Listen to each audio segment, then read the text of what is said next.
जय जय सीताराम। हर हर महादेव। भगवान शंकर जी की अपार कृपा से और उनकी प्रेरणा से आज आपके सम्मुख संत महिमा का 10वां भाग प्रस्तुत करने जा रहा हूं, जिसका शीर्षक है ऋषि मार्कंडे का चरित्र। जो अल्पजीवी थे, लेकिन भगवान शंकर जी की कृपा से वे चिरंजीवी हो गए। उनका कभी अंत नहीं होता। प्रसंग में प्रवेश करने के पूर्व पहले हम संतों की महिमा, जैसा कि हम पहले भी वर्णन करते हैं, वो हम वर्णन करने जा रहे हैं। भगवान शंकर मां पार्वती से कहते हैं संतों की महिमा के विषय में कि गिरिजा संत समागम समन लाभ कछुआन। इस ब्रह्मांड में सबसे दुर्लभ है, सबसे लाभदायक अगर कोई चीज है तो ओह है संतों का साथ, संतों का समागम, संतों के साथ बैठ करके भगवत चर्चा सुनना। भगवान राम इसी प्रसंग में कहते हैं माता शबरी को, प्रथम भगति संतन कर संगा। भक्ति का प्रारंभ संतों महात्माओं की चरण धूलि और उनकी कृपा से ही संभव होता है। यह भगवान राम कह रहे हैं। इसी प्रसंग में भगवान राम आगे कहते हैं मोते अधिक संत कर लेखा। मुझसे ज्यादा जो संत हैं उनका महत्व दिया जाना चाहिए। इस प्रकार अब हम प्रसंग में प्रवेश करते हैं। मार्कंडे ऋषि, जो जिनकी उम्र मात्र 16 वर्ष की थी, लेकिन भगवान शंकर जी की अपार कृपा से वे चिरंजीवी हो गए। जिनका कल्प कल्पांत होने पे, महाकल्प में भी जिनका समापन नहीं होता, जो वैसे ही चिरंजीवी रहते हैं, अजर अमर रहते हैं, ऐसे भगवान शंकर और मार्कंडे ऋषि को हम प्रणाम करके प्रसंग में प्रवेश करते हैं। काशी के गंगा तट के समीप एक गांव में महर्षि मृकुंड अपनी पत्नी मृदुवती के साथ निवास करते थे। वृद्धावस्था आ गई, पर उनके कोई संतान नहीं हुई। उन्होंने भगवान शिव की बहुत कठिन तपस्या की। भगवान शिव प्रकट होकर के उन्हें वरदान मांगने को कहा, लेकिन वरदान देने के पहले उन्होंने कहा कि आपको क्या चाहिए, आप जो चाहिए मांग लीजिए। मृकुंड ऋषि ने पुत्र प्रदान करने की प्रार्थना की। भगवान शिव ने कहा कि तुम्हें संतान तो अवश्य होगी, लेकिन आपके सामने दो विकल्प है।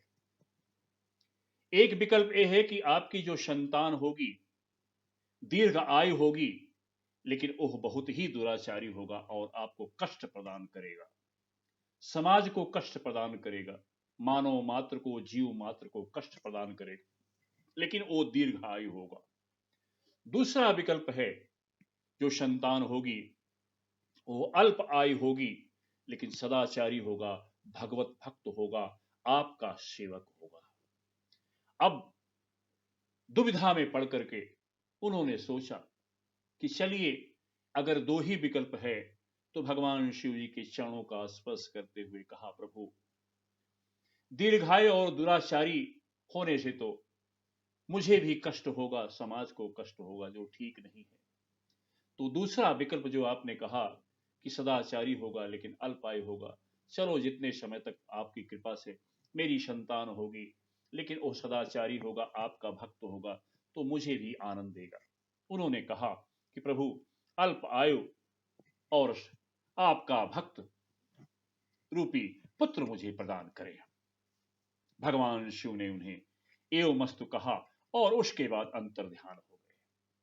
भगवान शिव जी की कृपा से 10 माह के बाद उनके यहां एक पुत्र का जन्म हुआ, जिसका नाम मार्कंडे रखा गया। जब वो ज्योतिषियों के पास गए नामकरण के लिए, ब्राह्मण देव के पास गए नामकरण के लिए। तो वो मृकुंडु ऋषि ने उनकी उम्र जानने का प्रयास किया। नामकरण तो कर दिया उन्होंने मार्कंडे, और ज्योतिष की गणना के अनुसार उन्होंने बताया कि इस पुत्र की, इस बालक की उम्र मात्र 16 वर्ष की ही ब्रह्मा जी ने इसकी भाग्य में लिख रखी है। ऋषि मृकंडु बहुत दुखी हुए, अपनी पत्नी को भी नहीं बताया और भगवान की शरण में भगवान का जाप करने लगे कि भगवान, आपने दिया है, आप जानो, मेरी तो बुद्धि काम नहीं कर रही है। वो अपना भगवान शंकर जी के परम भक्त थे, भगवान शिव का प्रतिदिन पूजन करते, अभिषेक करते, यह उनका जीवन, ऐसे ही उनका जीवन चलता रहा। पुत्र थोड़ा बड़ा हुआ तो उसको यज्ञोपवीत संस्कार करा दिया और उसे अखंड ब्रह्मचर्य व्रत धारण करा करके वेदाध्ययन करने के लिए गुरुकुल में भेज दिया। वे ब्रह्मचारी वेश में रह करके मार्कंडे जी अग्नि में, सूर्य में, गुरु में, ब्राह्मण में और आत्मा में जो समस्त चर अचर में विद्यमान है, ऐसे भगवान श्री हरि का पूजन करने लगे। मार्कंडे ऋषि भगवान श्री हरि का दर्शन हर जगह करते, ऐसा वो हमेशा इसी ध्यान में रहते। जब मार्कंडे जी की उम्र 15 वर्ष की हो गई और मृत्यु का शेष 1 वर्ष बचा, तब मृकुंडी ऋषि बहुत दुखी हुए। तब वो एक ब्रह्मनिष्ठ संत के पास गए और अपनी सारी व्यथा उन महात्मा को बताई और कहा कि हे महात्मन, आप आशीर्वाद दीजिए और इसके समाधान का कोई उपाय बताइए। संत ने कहा कि हे ऋषिवर, हे मृकुंडु जी, आप प्रतिदिन आप एक कार्य करिए। आप प्रतिदिन जो गंगा से स्नान करके जो भी निकले, संत, महात्मा, सामान्य मनुष्य, अपने बालक को कहो कि उन सब का चरण स्पर्श करे, उन सबको प्रणाम करे। प्रातः काल यह जान करके कि घर से आने में दुविधा होगी, काशी के निवासी थे, वो आकर के गंगा तट पर ही एक छोटी झोपड़ी बना करके अपने पुत्र के साथ रहने लग गए और प्रतिदिन जो भी स्नान करके गंगा जी से बाहर आते, उस पुत्र को कहते कि तुम जाकर के इनकी चरण स्पर्श करो। सभी का आशीर्वाद उनको मिलता रहा। ऋषि मृकंडु इस प्रकार से अपने पुत्र को प्रतिदिन सबके आशीर्वाद, सबकी चरण स्पर्श कराते रहे। ऐसा करते करते अब मात्र 3 दिन बच गया, 3 दिन शेष रह गया। वह बहुत चिंतित हुए। तभी भगवत कृपा से सप्त ऋषि, 7 ऋषि जो भगवान के नित्य पार्षद हैं, वह वहां काशी गंगा स्नान करके बाहर निकले। मृकुंड ऋषि उनको देख करके यह समझ गए कि यह बहुत ही उच्च कोटि के दिव्य महापुरुष हैं। इसलिए अपने पुत्र को कहा कि पुत्र जाकर के इन महात्माओं का चरण स्पर्श करो। सबने उन्हें, बालक मार्कंडे को चिरंजीवी होने का आशीर्वाद दिया। ऐसा देख करके मृकंडु ऋषि तुरंत भाग करके उनके जाके उनके चरणों में गिर पड़े, सप्तऋषियों के, और उनसे कहा कि महात्मन, यह बालक अब मात्र 3 दिन इसकी उम्र शेष है, तो आपका जो आशीर्वाद है चिरंजीवी वाला, वह तो व्यर्थ हो जाए। सप्त ऋषियों ने कहा कि जो भी हो, भगवत प्रेरणा से आशीर्वाद निकला है, कोई बात नहीं, वहां से कि हम दोबारा आपसे मिलेंगे। यह करके सप्त ऋषि वहां से यह विचार करते हुए कि ब्रह्मा की लेखनी में तो इस बालक की उम्र 3 वर्ष ही है, कहीं हमारा वचन व्यर्थ ना हो जाए, यह सोच करके वो सीधे ब्रह्मा जी के पास सत्य लोग गए। ब्रह्मा जी से सारी बातें उनको बताई। ब्रह्मा जी ने विचार करके कहा, हाँ ये तो सत्य है, मेरी लेखनी से तो मात्र इसकी उम्र 3 दिन शेष है, लेकिन आप चिंता मत करें, मेरे बस का तो नहीं है। अब हम, लेकिन यह कह करके ब्रह्मा जी ने कहा कि मैं तो असमर्थ हूं, परंतु यह कार्य महादेव भगवान शंकर ही कर सकते हैं। क्यों? भाव्यहु मेटी सकहि त्रिपुरारी।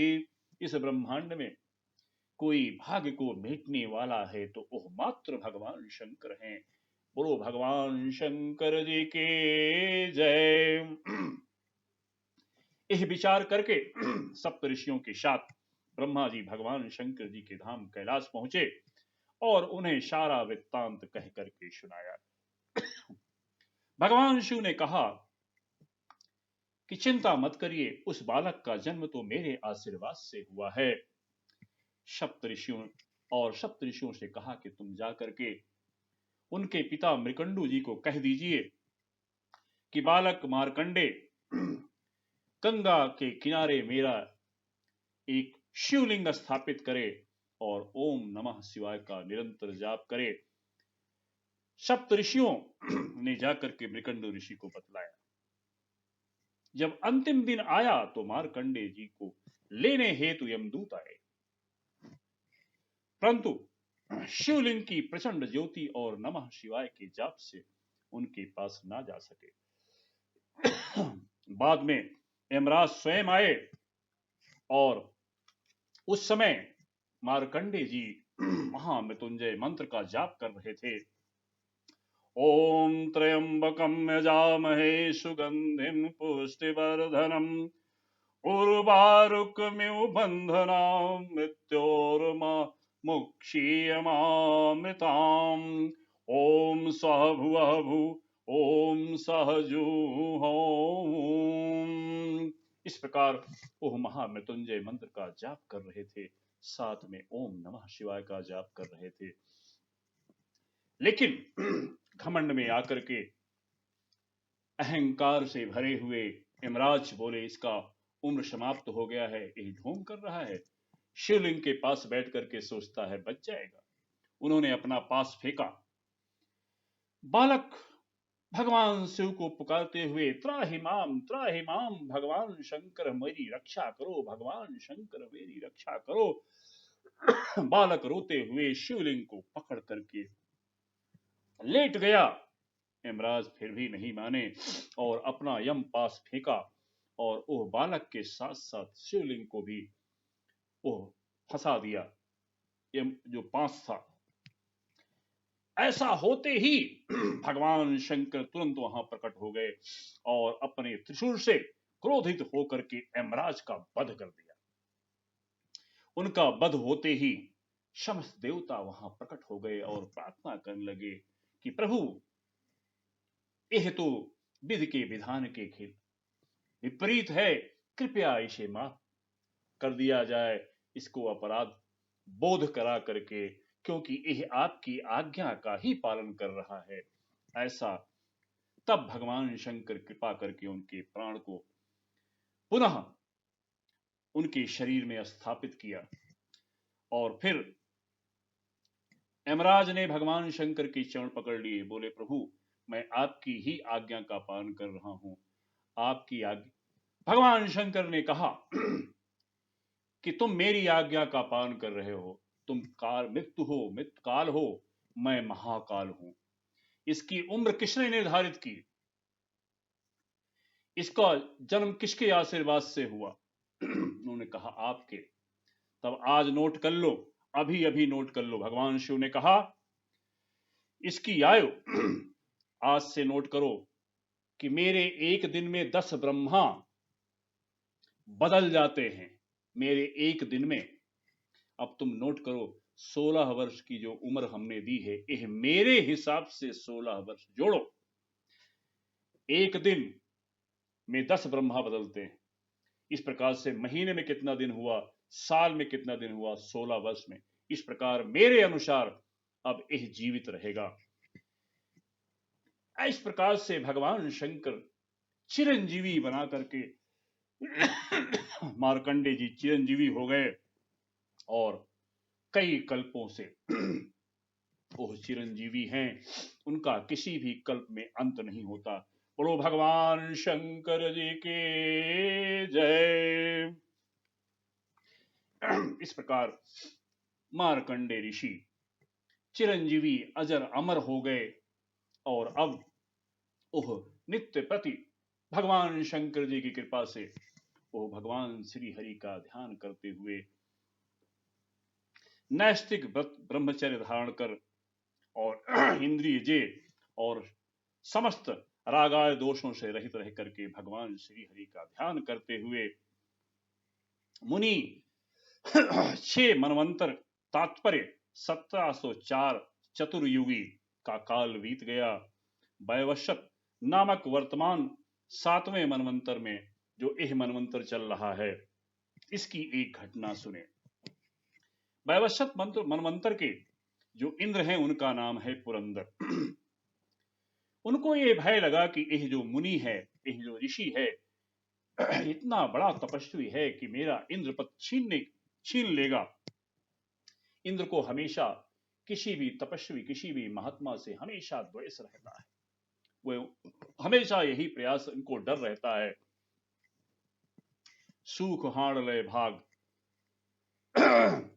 इस प्रकार से उनके तपस्या का में विघ्न डालने हेतु उन्होंने कामदेव को बुलाया और कामदेव को कहा कि तुम अपनी समस्त सेना लेकर के जाकर के इस ऋषि की तपस्या को भंग करो। कामदेव ने उनकी बात स्वीकार करके अपनी समस्त सेना के साथ, जिस सेना में बसंत ऋतु, अप्सरा, गंधर्व आदि के साथ हिमालय के उत्तर में पुष्पभद्रा नदी के तट पर अवस्थित मार्कंडे जी के आश्रम पहुंचे। सब लोग मिलकर के उनकी तपस्या भंग करने की चेष्टा करने लगे और समस्त जोर कामदेव ने अपने बाण मारे, बसंत ऋतु को प्रेरित करके वहां बसंत का माहौल बना दिया।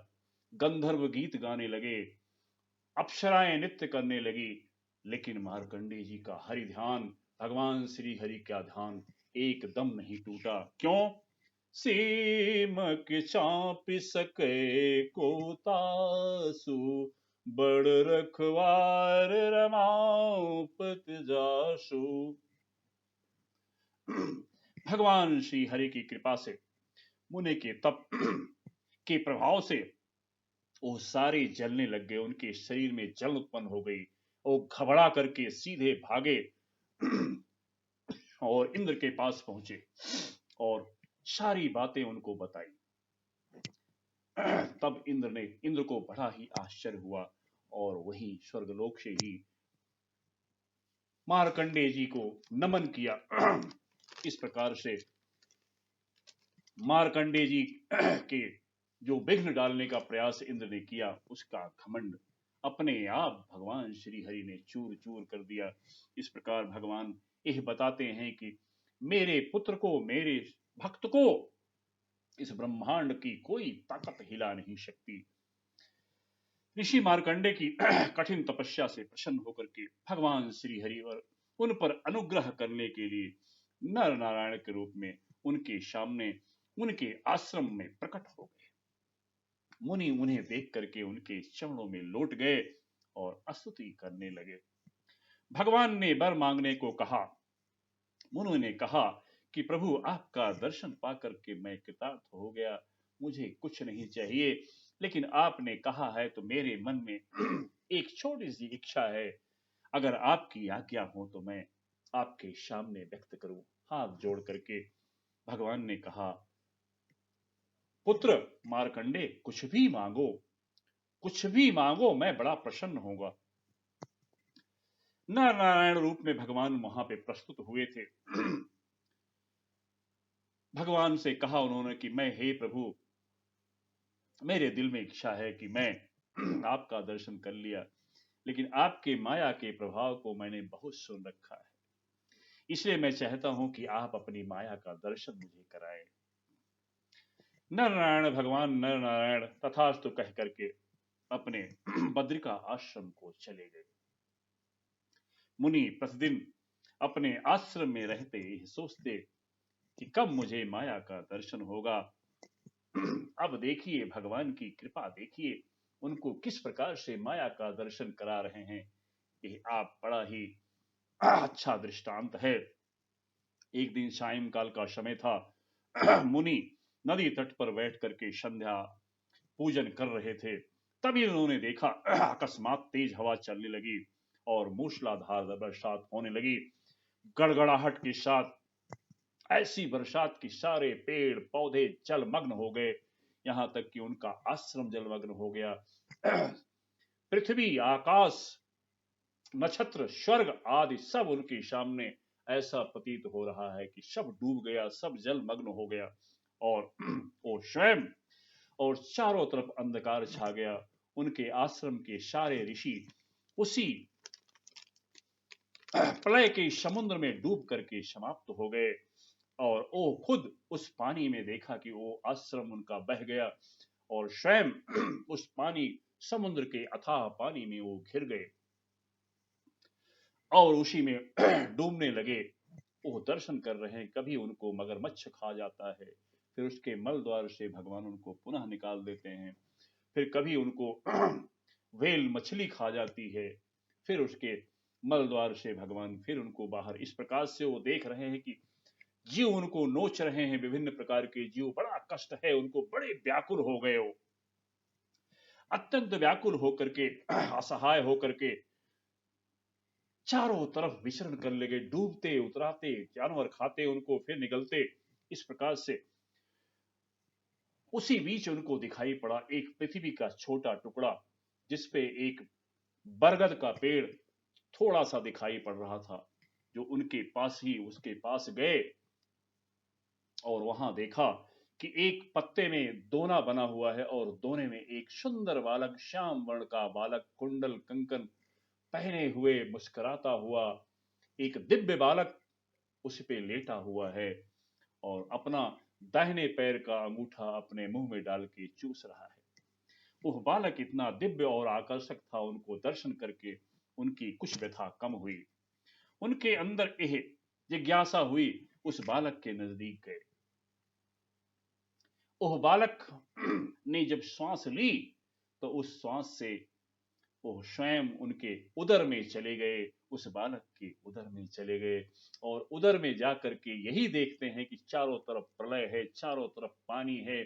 वही उदर में भी दिखाई पड़ रहा है जो उनको अब तक बाहर दिखाई पड़ रहा था। वहां व्याकुल होकर के त्राहिमाम हे हरि हमारी रक्षा करो, ऐसा कह करके पुकारने लगे।